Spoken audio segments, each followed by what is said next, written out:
কি করবেন এই টাকা দিয়ে? যদি কবর নিয়ে যেতে পারেন, আখেরাতে কাজে লাগে, তাহলে তো এটা ব্যাপার ছিল। তা তো পারবেন না।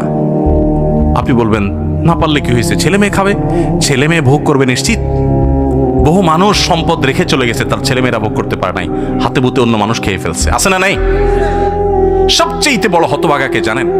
আল্লাহর জমিনে সবচেয়ে বড় দুর্ভাগা, সবচেয়ে বড় বেয়াকুব এবং নির্বোধ মানুষ হলো সে, যে যাদের জন্য চুরি করবে তারাও সে দায় নিবে না। কিয়ামতের দিন ছেলে আয়সা বলবে না, আব্বা চুরিদারি ডাকাতি 2 নম্বরই যা করছেন, ঘুষ সুদ যা খাইছেন আমাদের জন্যই তো খাইছেন, আল্লাহ আমার আব্বারা জাহান্নামে দিয়ে না, আমাদের নিয়ে যান।